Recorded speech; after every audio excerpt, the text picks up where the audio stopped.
Então, nessa expedição que a gente vai realizar, que na verdade a Fundação abriu uma exceção a vocês, a gente vai realizar duas atividades. A primeira é o repasse de informações, vocês vão conhecer um pouco mais sobre o ecossistema manguezal.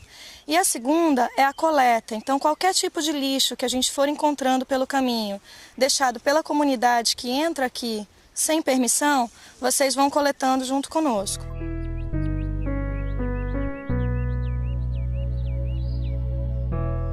O tipo de solo do mangue é o tipo solo onchac, é um solo argiloso. Ele é composto por dois materiais.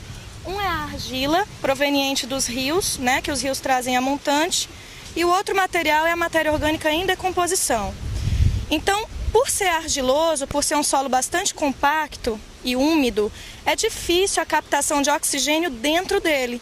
Então, as raízes se adaptam a lançar os pneumatóforos, que vocês já devem ter estudado em sala de aula, e são esses pneumatóforos os responsáveis pela captação do oxigênio, tá certo? Então são estruturas de adaptação para a respiração devido ao tipo de solo.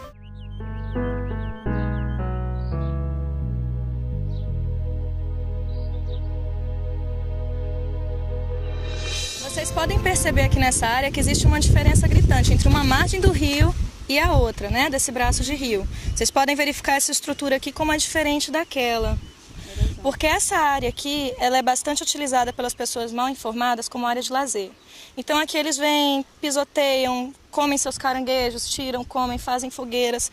Então houve o quê? Uma impactação do solo, o que acabou inibindo o desenvolvimento da vegetação desse lado. No outro, como é um pouco menos utilizado, as pessoas entram menos ali, a vegetação continua intacta. O correto da vegetação de mangue é que ela se desenvolva nas duas margens do braço de rio, né? Que é o que a gente chama de estuário, por causa das condições do solo e da água propícias a esse tipo de vegetação. E desse lado aqui já não propicia mais pela ação do homem. É interessante a gente perceber que ali, ó, entre as árvores do mangue, entre aquela espécie de mangue branco ali da lagunculária, existe uma árvore diferente, que é a castanhola. Ela não é típica aqui da vegetação do mangue. Pode ter sido trazida por algumas espécies de aves, mas pode ter sido também resultado da ação humana, né? Alguém pode ter trazido essa semente e jogado por aqui. Então a gente costuma chamar essas espécies que não são típicas da região de espécies invasoras, certo? Aqui nesse ponto a gente pode perceber diversas irregularidades. Vocês percebem ali as construções em área ilegal, a vegetação sendo utilizada como pasto, uma grande quantidade de bovinos aí, né? Tem as vacas pastando logo aí à frente. Você percebe as marcas no chão de bicicletas, de carros, de motos, a pesca aqui desordenada. Então uma área que deveria ser disponível à pesquisa científica, à recuperação, para garantir a nossa qualidade de vida, o próprio homem vem destruindo, né? Despreocupado com as consequências que o futuro vai apresentar aí em níveis de doenças, falta de recursos.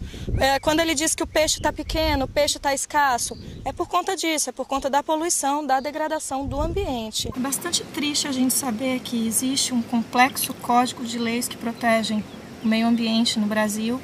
É um código bastante elaborado, mas o que falta é realmente pegar essas leis e colocá-las em prática. Falta boa vontade da sociedade, dos governantes, falta fiscalização. A fiscalização é bastante falha. Se houvesse uma fiscalização eficiente, com certeza o trabalho de informação também ficaria bem mais fácil.